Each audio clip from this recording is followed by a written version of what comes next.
Fala galera do sétimo ano, na aula de hoje a gente vai falar sobre a formação dos estados nacionais. Depois da decadência da Idade Média, e a crise do sistema feudal, a gente vai ter a formação de monarquias medievais, ok? Aproveita aí, clica no joinha, faz a sua inscrição no canal e ativa o sininho para você ficar sempre atualizado em postagens novas, ok? Vamos lá então, sobre o que a gente vai falar hoje? A gente vai falar sobre o renascimento comercial e urbano, a crise do feudalismo, a aliança entre clero, nobreza e monarca, a centralização do poder nas mãos do rei e a exploração da riqueza da burguesia para financiar os projetos dessa monarquia. A gente vai falar do absolutismo monárquico, já que a gente está falando de centralização, a gente vai falar dos escritores do absolutismo, e a gente vai estudar um exemplo da formação do Reino de Portugal, que foi o primeiro. Observação importante que a gente precisa fazer com relação à formação dos Estados Nacionais. Nesse primeiro momento, as monarquias medievais elas vão sair de uma posição que o rei ele não tinha exatamente tanta importância, ele não tinha mais poder que o senhor feudal dentro das suas próprias terras. E com a crise do sistema feudal e a fragmentação do terreno, do território desses senhores, vai se fazer necessário uma aliança, uma formação de uma unidade nacional, e isso vai culminar num absolutismo monárquico, que vai ser a centralização do poder nas mãos do rei.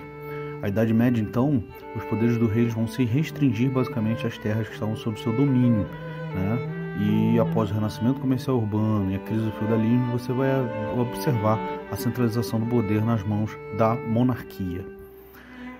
A burguesia, então, ela vai passar a apoiar a transferência de poder para o rei e vai financiar esse projeto de formação do Estado Nacional em virtude da ascensão econômica e do fortalecimento da burguesia. O rei, então, ele poderia, em favor da burguesia, unificar uma moeda, que vai facilitar muito o seu comércio, estabelecer e unificar leis, principalmente com relação à alfândega, unificar os impostos e unificar o sistema de pesos e medidas. Isso vai facilitar muito as atividades comerciais, principalmente dos burgueses.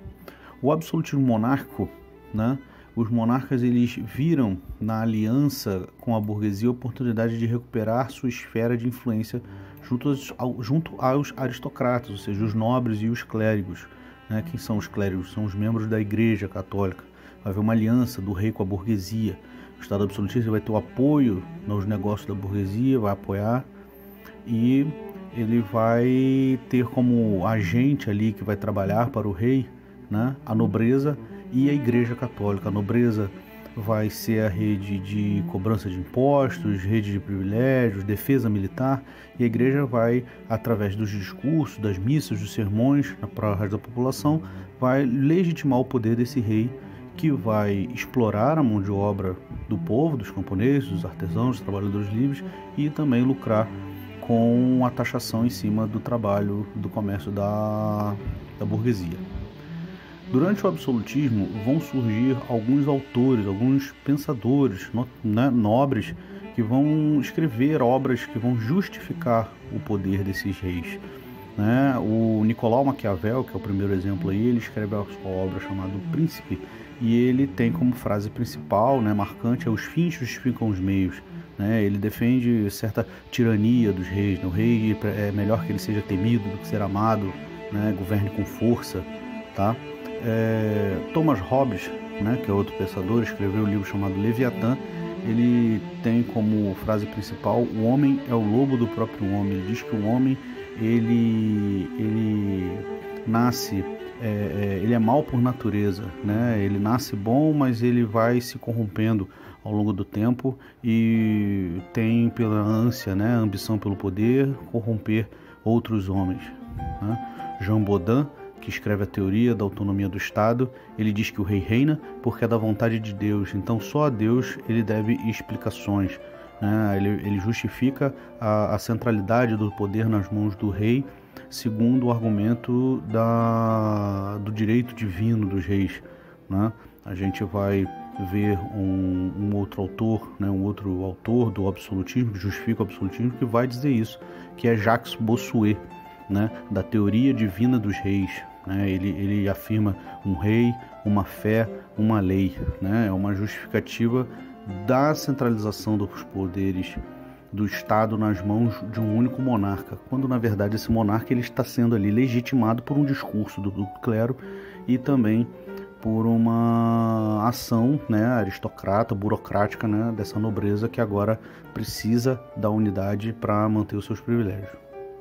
Então agora a gente vai ver o exemplo da formação do Reino de Portugal. O Reino de Portugal foi o primeiro Estado nacional medieval a se formar, é a primeira monarquia, né, que surge. E aí a gente observa que durante o século VIII, os muçulmanos, né, os povos que vieram da Península Arábica, eles acabam ocupando a Península Ibérica, que é a região onde fica Portugal, e eles fizeram isso conquistando territórios pelo norte da África, chegando até Portugal. No século XI, o rei ibérico Afonso VI, dos reinos de Leão e Castela, ele transferiu para Henrique de Borgonha o condado portucalense. Né? Ou seja, a região onde hoje a gente sabe que é Portugal era um condado dos reis, né? De reis espanhóis. Né? E aí o condado portucalense ele vai ser dado a Henrique de Borgonha, que vai iniciar a formação de Portugal. Em 1683, então, Afonso VI ele acaba morrendo, começam disputas entre os nobres de Leão e do condado portucalense pela posse da terra. Em 1139, Afonso Henrique, filho de Henrique, ele acaba rompendo com o reino de Castela e vai se proclamar rei das terras recebidas por seu pai, realizando conquistas territoriais ao sul desse território. Você observa aí no mapa, na parte verde, já bem próximo do Oceano Atlântico, na Península Ibérica, a região que a gente conhece como Portugal. E aí vai haver a chamada Revolução de Avis, que em 1383 Dom Fernando, da dinastia de Borgonha, ele morre, não deixa herdeiro. A sua única filha, Beatriz, era casada com Dom João, rei do reino de Castela. E essa situação vai gerar mais disputa pelo trono, que não tem herdeiro, e acaba acirrando mais a questão da posse desse trono. Dona Leonor, então, viúva de Dom Fernando, tinha a intenção de se unir ao conde de Andeiros, do Condado da Galícia, e se tornar rainha do reino portugalense. Essa nobreza do sul, né, estava satisfeita com a regência dessa rainha Leonor, e eles não viam com bons olhos a sucessão ao trono, que significaria a anexação de Portugal ao reino de Castela.